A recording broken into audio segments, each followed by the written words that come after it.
Many desire fame and fortune, but what happens when you take this desire so far that you sell your own soul to achieve it? At Universal Orlando's Halloween Horror Nights 32 event, this concept was utilized in one of the best houses of that year. This is a complete retrospective on the 2023 haunted house, The Darkest Deal.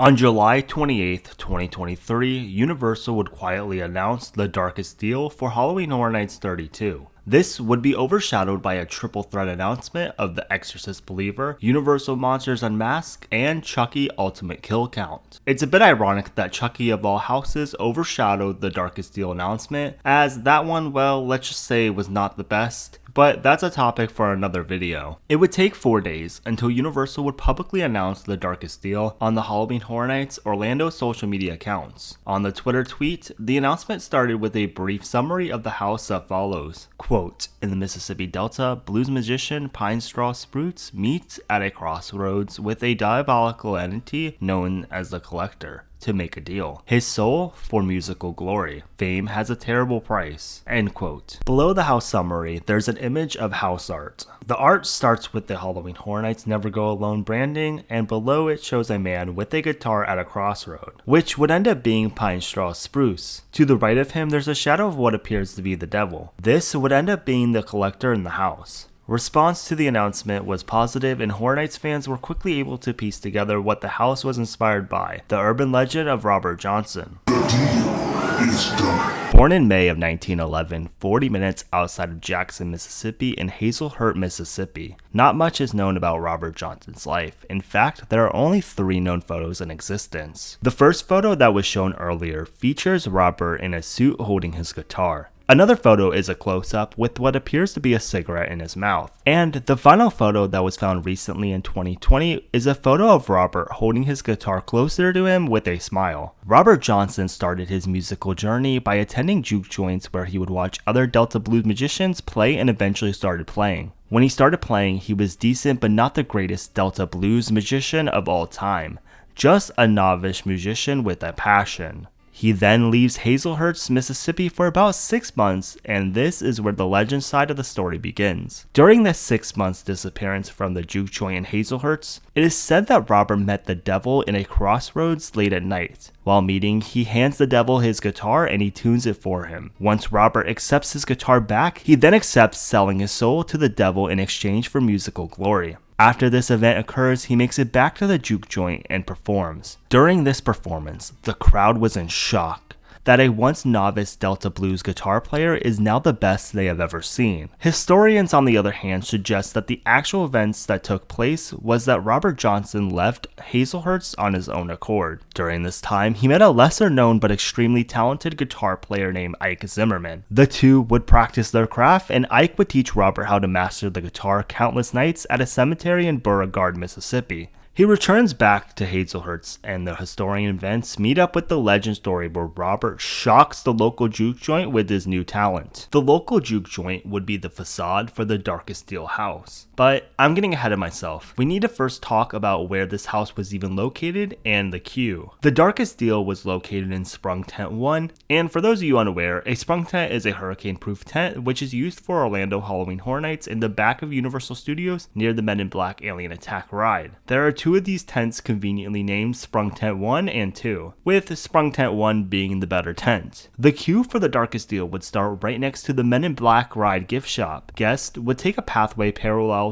with the Men in Black building. Once passing the ride building, the queue would take a right turn, then following down a straight line until turning left into a 4-lane switchback queue. When guests finished making it through the switchback portion, they would walk in line parallel to the facade of the house. The facade was an old juke joint called Bub's Lounge. The joint featured an outhouse and a well. Simple but effective in showing guests what they are about to walk into. Once walking into the house, guests would be transformed into a cornfield, where Pine Straw Spruce, a new blues magician, is sitting at the crossroads. In this moment, he is encountering the Collector, a mysterious entity who is offering musical glory for the exchange of his soul. Pine Straw Spruce accepts, and the house moving forward will show his rise and fall as a musical legend. Before guests exit the cornfield, the collector shows them a contract between him and Pine Straw Spruce. The prop is extremely neat as we get to see in real time the signing of the contract. While guests focus on the contract, however, another version of the collector pops out and a path leads them into Bub's Lounge. In Bub's Lounge, a regular juke joint attendee is enjoying Pine Straw Spruce's performance, but he lashes out at a guest. On the stage is Pine Straw Spruce, but behind him is a demon on a projector, implying that the demon is carrying out the excellent performance, not him. While guests watch the performance, a possessed bar goer pops out of them and scares them. Exiting the bar leads into the graveyard scene, where a projection of a man playing a cello is seen. After passing the projection, a ghoul pops out. In the distance, another projection is being shown, but with a man playing a trumpet instead. And a ghoul pops out as well, but this time they are playing a trumpet. I'm curious if this room is a nod to the Ike Zimmerman side of how Robert Johnson became a musical legend, since Ike taught Robert how to master the guitar in the Beauregard Cemetery. While still in the cemetery, guests enter what seems to be a mausoleum, and to their left, a ghoul pops out at them, and while exiting, another ghoul exits his grave with a trumpet in hand. The mausoleum exit leads into a tunnel. During the walkthrough, the collector pops out in the walls. After going through the tunnel, guests enter a house and meet Pine Straw Spruce's mother. While passing by, she asks, "Leave my soul